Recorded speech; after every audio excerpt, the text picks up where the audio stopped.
Bandeko na biso na kati na Yesu tupesi bino mbote. Tika nzambe na biso oyo asalaka makambo nyonso apambola bino biso nyonso bozali. Eza émission na bino mariage heureux. Alors la fois passée tout le monde a qui fondement biblique du mariage. Alors les autres sur le rôle de chacun dans le couple. Parce que bien aimé, ceux qui par exemple le seule entreprise, ceux qui a organisé et en côté qui fera quoi, et puis dans cette entreprise wana ba rôle naie alors recouper c'est mon boulot. De même aussi dans le mariage tous ont un rôle différent. Alors yango tout le monde a les rôles de chacun, de chaque couple, donc du partenaire vis-à-vis de son partenaire. Ok. Alors, tout autant en Éphésiens 5, verset 22 à 34. Je vais m'arrêter quelque part. Femmes, soyez soumises à vos maris comme au Seigneur, car le mari est le chef de la femme. Car le mari est le chef de la femme. Alors, je reprends. Femmes, soyez soumises à vos maris comme au Seigneur. Car le mari est le chef de la femme, comme Christ est le chef de l'Église, qui est son corps et dont il est le sauveur. Or, de même que l'Église est soumise à Christ, les femmes aussi doivent l'être à leur mari en toutes choses. Alors, mari, aimez vos femmes, comme Christ a aimé l'Église, et s'est livré lui-même pour elle, afin de la sanctifier par la parole, après l'avoir purifié par le baptême d'eau, afin de faire paraître devant lui cette église glorieuse, sans tache, ni ride, ni rien de semblable, mais sainte et irrépréhensible. C'est ainsi que les maris doivent aimer leur femme comme leur propre corps. Et celui qui aime sa femme s'aime lui-même. Car jamais personne n'a haï sa propre chair, mais il la nourrit et en prend soin, comme le Christ le fait pour l'église. Parce que nous sommes membres de son corps, c'est pourquoi l'homme quittera son père et sa mère et s'attachera à sa femme, et les deux deviendront une seule chair. Ce mystère est grand. Ce mystère est grand. Ce mystère est grand. J'ai dit cela par rapport à Christ et à l'Église. Du reste, que chacun de vous aime sa femme comme lui-même, et que la femme respecte son mari. Voilà, bien aimé, passage aujourd'hui au temps en Éphésiens 5, verset 22 à 34. Alors, c'est important pour te comprendre que tant que la Bible est vraiment instruction, il faut tout à l'heure. Alors, tu as le rôle et amour. Ce qui n'a qu'à être foyer, mon bel comme vous allez me moi si, moi c'est comme vous allez me bali, il va avoir et comme me et kufa.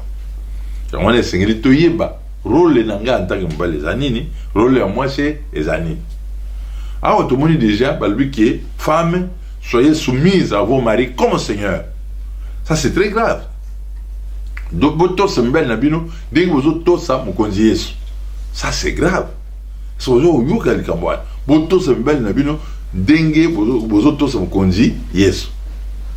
Alors, tout le monde dit, parce que mon bali a un chef, il y a moi Sinaï. Mon bali a un chef, il y a moi Sinaï.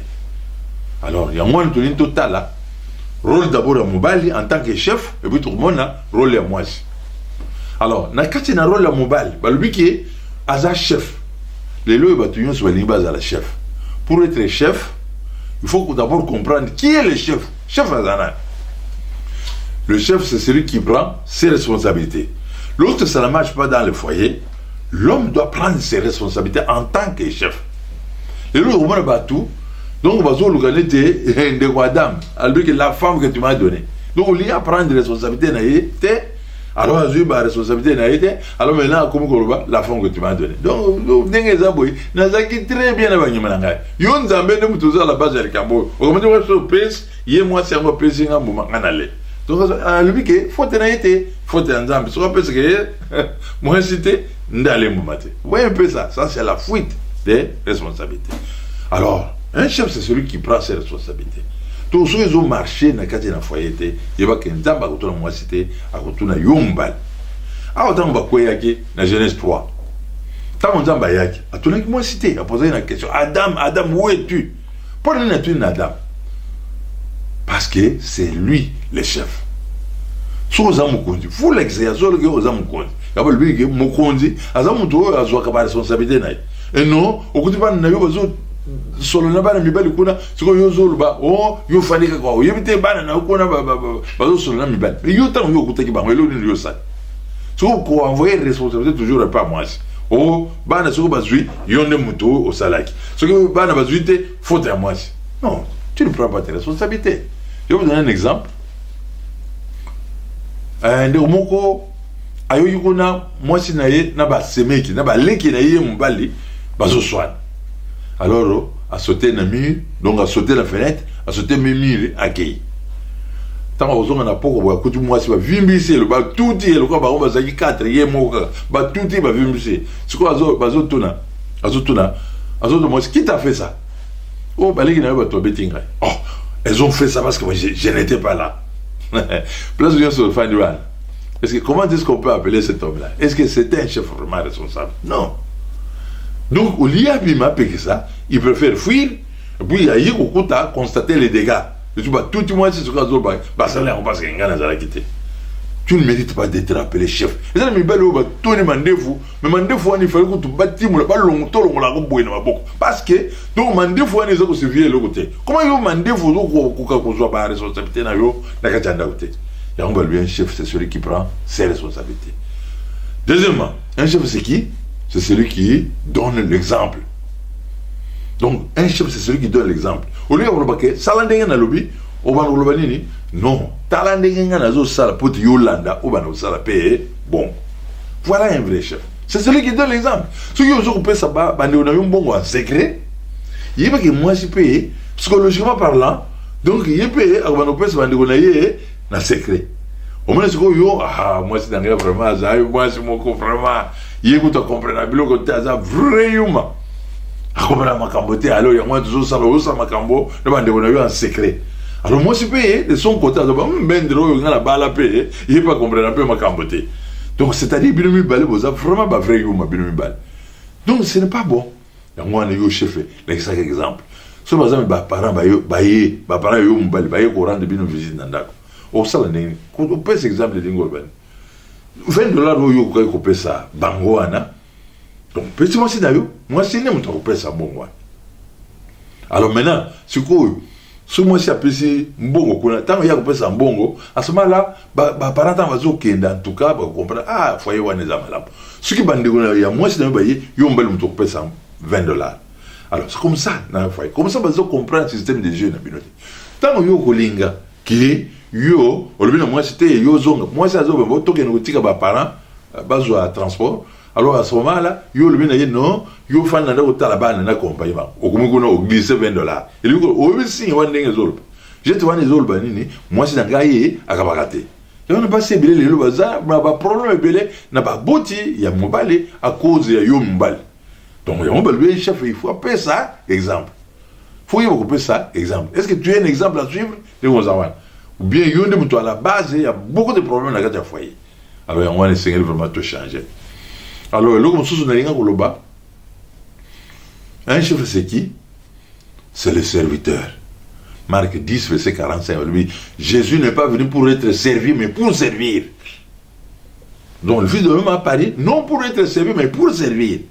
Donc il y a qui te peut te battre, mais il y a qui peut te battre. Alors on a un vrai chef. C'est celui qui se pose la question de savoir qu'est-ce que je peux faire pour ma femme? Qu'est-ce que je peux faire pour mes enfants? Au bébé na musala, au combien on a combien de gens d'église? Combien on a au au tout musala, l'équipe balamo. Non. Il ne faut pas que l'église ait comme notre sujet à divorce. Non. Il faut vraiment qu'on comprenne. Non. Aussi longtemps qu'on va aller l'été, alors yo, que l'église était. Bon. Voilà, je continue sur la moi, mais je reviens toujours dans ma papa. Donc, c'est vraiment yo papa, ou yiba. Qu'est-ce que je peux faire? Regarde la foyer pour te moi c'est dans la sepel bananga pas sepel tous en akimia na katia ndako malheureusement ba te bile ba luka bon te ozo luka ba bouquet misère ozo na problème moi o yebisa noko o yebisa zo bon na ozo c'est la bino moi na bino oh yo balaki là je vais vous raconter une petite histoire. Professeur d'université s'il vous plaît. Alors il a renvoyé sa femme pour la nini azaki déjà na moi hein quand moko étudiante il y a une université alors à comment local moi c'est pas problème finalement moi ça lui oh tu es mal éduqué d'ailleurs je vais te ramener chez ton père pour qu'il puisse te rééduquer a dit une lettre one je t'envoie ta fille pour que tu puisses la rééduquer ah alors maintenant abo sanaki ke papa wana kalaba évoluer wana ba D4 wana ba dangereux alors tant que papa azui mukanda atangi azongi ici les réponse alors tant que professeur écoute ka bango bazana na nani na récréation tant que ba komi kuna ba pesi mukanda professeur atangi ba mona ba collègue na ba mona kaka muto azotanga mukanda ala boja una se ba ne mona ba zakiri bo ba mon cher qu'est-ce qu'il y a qu'est-ce qui se passe ah ba fungolaka mukanda boy ba kufi ko saka ba nyozo tout ça papa on a lui quand tu as épousé ma fille elle avait 18 ans chez toi elle a fait 28 ans entre moi et toi qui est mal éduqué bon répondre à la question qui est mal éduqué na ba parent na ya 18 ans mais à celle na là 28 ans oh a mal éduqué nan oh mon cher, c'est toi qui es mal éduqué. C'est toi qui es mal éduqué, mon cher. Donc voilà. Et vraiment, vous me dites que ça vraiment mal amuté dans le foyer. Et puis, il toujours à papa. Lui qui aimait sa femme, comme Christ a aimé l'église. Et qu'il est mort pour l'église. Est-ce que nous sommes tous préparés pour nous sacrifier pour nos épouses, pour que nos femmes, bah, ça va vraiment bien. Comme Christ a aimé l'église et qu'il est mort pour l'église. Alors, ça c'est grave. Kulinga moi c'est lingolba ni. Kulinga moi c'est lingolba. Ko lesa ye, ko latisa ye, ko pese place à bien alala, ko sunga ye, ko yebisa ye de bonnes paroles. Je t'aime chérie. Je n'ai jamais rencontré une femme comme toi. Tu es formidable. En tout cas, si tu oses mourir aujourd'hui, ngana otika na sasuni. Autant kutuke na libulu wana ba chayo, ngana se ale cercle na yo, likolo ba zipika bon. Tant que moi ça lui fait du bien. Bah si va s'appeler la bongo. Soit yuki ne wana et pèse ka bango courage makas. Donc il faut aimer la femme. Aimer la femme signifie par la parole aussi. Et non moi c'est dans yebi ke na sombe la bilan. Moi c'est dans yebi ke soit belle na magasin hôpital. Moi c'est yebi ke bah si baza beaucoup plus d'affection. Parce que la possède affection mi. Parce que c'est l'homme même yekola mingi womona balbi que l'homme a besoin qu'on lui dise que je t'aime une fois par mois, tandis que la femme a besoin qu'on lui dise que je t'aime donc chaque jour du 1er au 31. Donc je m'en ai déjà que moi ça dans pour ça je t'aime yo jamais malvoine manaka chamno kono depuis le voyage motango bazaki ba fiancé ti le bossa na ngoto monoko comme kilo pour le moi c'est chérie je t'aime ça devient un problème oh mamana yo tango yaki rango balaki moi soana est-ce que maman wana donc na wana azalaki donc na wana boyi ko sango et ça fruit ya bolingo yo bo checker entre moi c'est na mbali alors ya mwana il faut kolinga moi c'est kolinga moi c'est lingo banini ko yebisa ba parole la bien non seulement ko yebisa ba parole la bien mais ma yepe bobimi pour que ko sope mon pépé yo so komika ka kobima ka yo mo ya mwana ba distraction ba chrétien ça c'est pas chrétien aux andini distraction ya ba chrétien comme ka jeûne de prière hein journée de prière journée de délivrance journée de kakaboy non distraction cause la bon non seulement ça ko bota ba ne belé parce que c'est des distractions kaka kuna na salle d'opération non. Il faut quand même qu'on soit moins si bobimi moko tambola bo ko moins promener mo zo mo pépé oh nani ndenge zaboye oh non ko kende bazambe ko zo mo banda wa masumu efanda ka na kati na bisika wana te batunde mitema batunde za mabe o esala kake tant batu bayene buzoba na bango wana yango nde komi oh kuna boye o bara boye non bokepe sika amikolo yo ba makambo ya bien et comment. Ou même moi, c'est dans un restaurant. Alors, tu as un restaurant. C'est très bien, ça fait du bien. Pour nous, on joue peu ban. Beaucoup n'a pas seulement solo, il va Zimbabwe, il va zater. Zimbabwe, il va nini. Ban. Pour que vous sachiez, c'est ça qui. Vous sachiez, c'est ça parce que vous avez là-bas. Alors, moi, c'est vraiment tout comprendre. Que place où on a, bisous, mais bas les photos, ça, vraiment fort. Pour tout l'accès à solo, que tout ça, ba chef qui chef yo se ba tout qui chef mais ba tout n'étant pas comme on est aux vu dans moi c'est à ce moment-là ne ba mo ba pesa yo valeur parce que mobali ba juger comme mobali à travers moi sinai les lots aux ala ba veste ba parfum ce que les allaient avoir 1 kilomètre au Kasolowana alors mais si par exemple yo za habillé bongo et que moi c'est ça kana liputa mo que c'est nzuluka na quartier wana au son nzuluka pe donc ça va tellement ce bizengi bazaka na mboko o ne suka kizengi comment yo mobali ça très problème moi c'est ça santé au contraire mieux vaut ça contre la pantalon ma de folle alors mais moi c'est ça propre parce que on soit respecté yangwana eloko biso to yibakate yangwana alors bien aimé dans le Seigneur nous avons commencé au rôle en masse balubi soumission je voudrais d'abord vous expliquer ce que c'est la soumission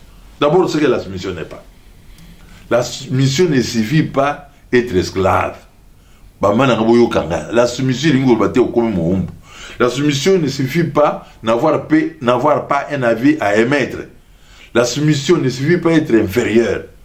Mais la soumission signifie tout simplement respecter son mari. Mais il faut respecter mon mari. Mais ce qu'on a nous lié à respecter les mon mari. Or, il faut y aller déjà. Oh, malheureusement, comme ça, oh, zoba mon mari. Oui, mais ce que mon mari a zoba. Et que yo pona ki zoba pote ya bala yo, c'est que yo za pire zoba et que buzoberi eza na kati na bino. Donc buzoba wana oyo to benga buzoberi eza na kati na bino mibale. Et toni na kati na bino. Alors ya mwana Seigneur vraiment ko bongisa langage na yo. Faut qu'on respecte mbali na yo. So bazambo mo ato mo ni kambonini. Faut y d'abord à quel moment ko ki représenter ba doléance. Ce n'est pas devant les enfants, oh, bah, il y a ça qui est au Zakina, maman, oh, bah, il y a ça qui est au Kenya, oh, bah, mon équipe, non, ça ne sert à rien. Ça ne sert à rien. Ça, vraiment, malade, maman. Il faut tout changer. Hein? Donc, c'est vraiment, maman, paye, oh, bah, moi, si paye, il faut que tu aies soin de la case dans autres.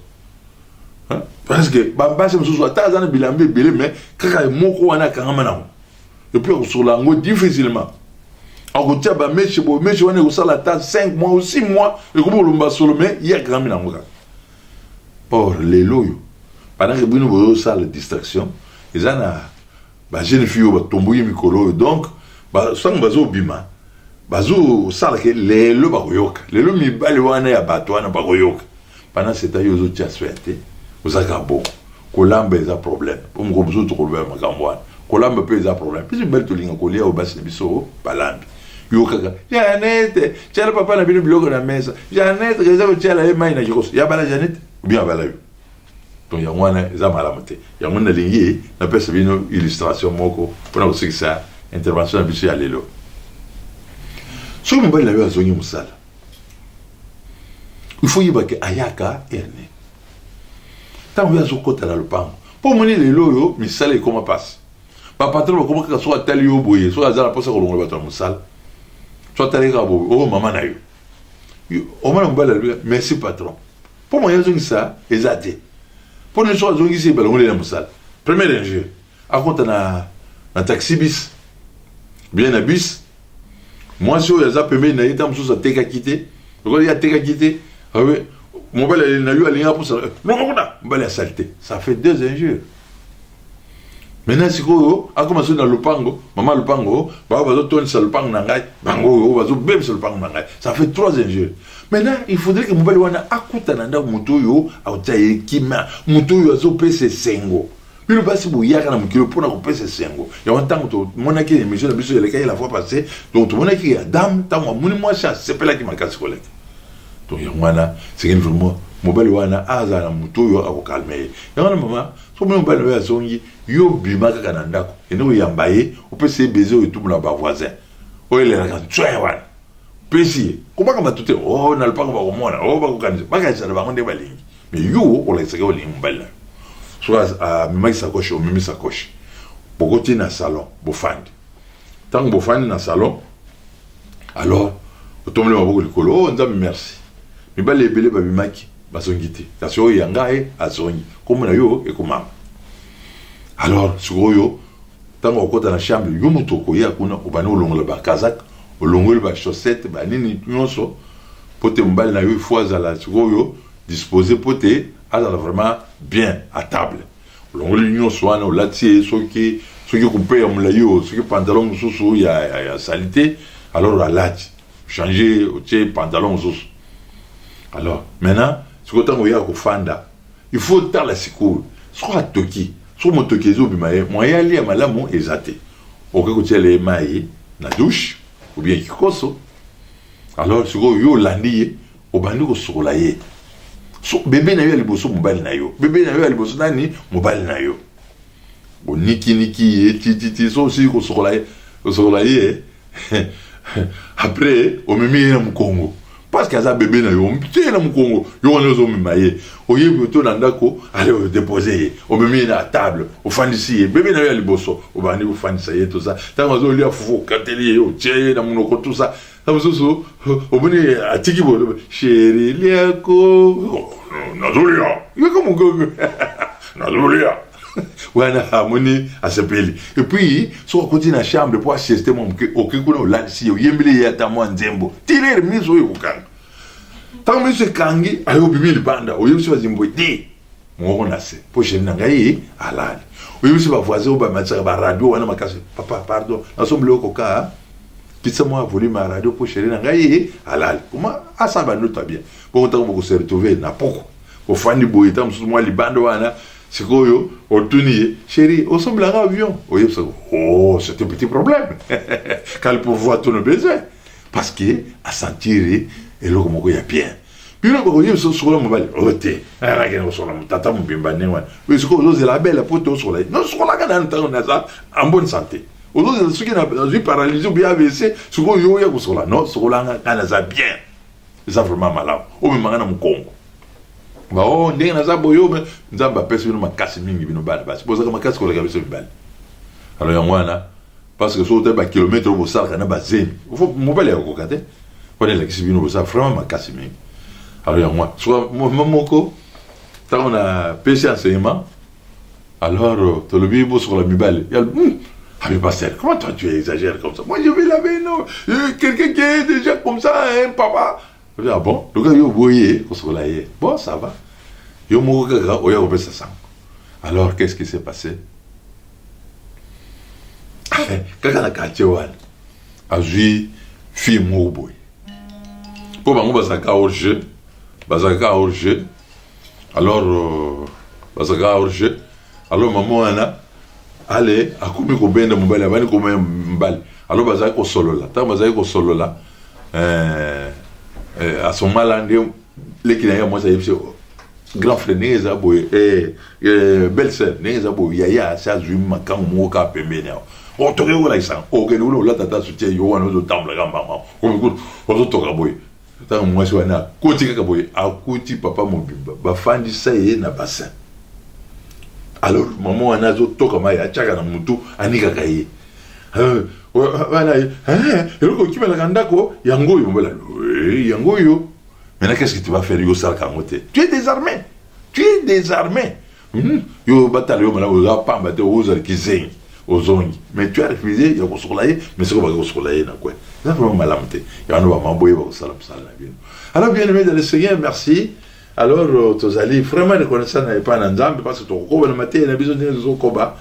Nzambe vraiment, à Pamblabino, merci pour la réalisation. Ça y est, Clément, mon bel qui toque à maman Betty. Alors, Nzambe à Pamblabino, papa, il y a la réalisation. Et puis, qu'on a la caméra, tout ça, maman Betty, na moi, na biso, Brandao, Fifi Brandao. Donc Nzamba Pamblabino, to Pamboli bandeko nyonso bazana mokili mobimba, to Pamboli bino bisika nyonso bozali qui met en colo et kota na kati ya bala bino. So botier, Jésus albagini, si vous entendez ces choses, vous êtes heureux pourvu que vous les pratiquiez. So boyo ki ka pamba sans vous pratiquer, ça vraiment malamte. Donc il y a un Seigneur vraiment beaucoup comprendre que tant toujours ça là, les balles na biso Seigneur tout ça. Totonga yang oya tebrik oya tepeyai oya tebrik ndenge zabo mariage zaka chantier et aussi la kaka au retour de Jésus-Christ parce que kuna na lola mabale ozalate basi len belle ba ozala pété alors wana Seigneur vraiment to bongisa libala so biso to lui engagement ce qui ngana zo sala tout na sala rôle nanga moi c'est ngana zo sala tout à sala rôle na ye alors qu'est-ce qui va se passer dans un mariage heureux comme votre émission c'est mariage heureux et que les autres talaki les rôles de chacun dans le couple Zambe vraiment persévérer nos mingi. Je salue ma chère bien-aimée Élisée Yakasongo, la femme la plus belle du monde. Vraiment Zambe à Pamblayo. Zambe à Pamblayo vraiment mingi. Peut-être Pamblayo peut ban na biso nyonso au bazar mukila mubimba. Que le Seigneur vous bénisse et à la prochaine.